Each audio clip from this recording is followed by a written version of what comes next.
বাংলাদেশে বিক্ষোভের রেশ কাটতে না কাটতেই প্রতিবেশী দেশ ভারতও উত্তাল হয়ে পড়েছে।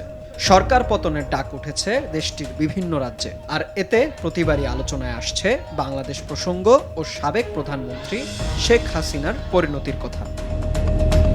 6000 mAh battery, one and only Power Master NextG N73. দেশটির পশ্চিমবঙ্গের কলকাতায় আরজিকর মেডিকেলে চিকিৎসককে ধর্ষণ ও হত্যার ঘটনায় বেশ কয়েকদিন ধরেই বিক্ষোভ চলছে রাজ্যটিতে।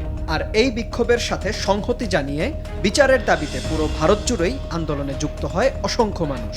মেয়েদের রাত দখল কর্মসূচি পালিত হয় ভারত ছাপিয়ে বাংলাদেশেও। কিন্তু এখনো পর্যন্ত এ ঘটনার কোনো সুরাহা না হওয়ায় রাজ্যের মুখ্যমন্ত্রী মমতা বন্দ্যোপাধ্যায়ের অপসারণের ডাক উঠেছে বিভিন্ন মহলে। আর এতেই বারবার আলোচিত হচ্ছে বাংলাদেশের সাম্প্রতিক প্রসঙ্গ।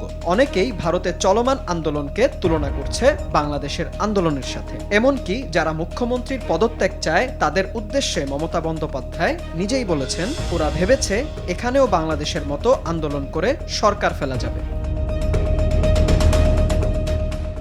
শুধু বাংলাদেশের আন্দোলনই নয়, টানা হচ্ছে সাবেক প্রধানমন্ত্রী শেখ হাসিনার পরিণতির কথাও। কংগ্রেস শাসিত ভারতের কর্ণাটক রাজ্যের মুখ্যমন্ত্রীর দুর্নীতির বিরুদ্ধে তদন্তের অনুমতি দেন কেন্দ্রীয় সরকারের রাজ্যপাল থাবরচাঁদ গেহলট। কংগ্রেস শাসিত ভারতের কর্ণাটক রাজ্যের মুখ্যমন্ত্রীর দুর্নীতির বিরুদ্ধে তদন্তের অনুমতি দেন কেন্দ্রীয় রাজ্য সরকারের রাজ্যপাল থাবরচাঁদ গেহলট। আর এতেই ফুঁসে ওঠে রাজ্যের বিভিন্ন জায়গায় রাজ্যপালের বিরুদ্ধে বিক্ষোভ সমাবেশ করছে ক্ষমতাসীন কংগ্রেস। দাবি তুলছে রাজ্যপালের অপসারণ। এমনকি কংগ্রেসের এক নেতা কেন্দ্রীয় সরকারকে হুঁশিয়ারি দিয়ে বলেন, রাজ্যপালের লাগাম টানা না হলে শেখ হাসিনার মতো তাকেও বিদায় নিতে বাধ্য করা হবে।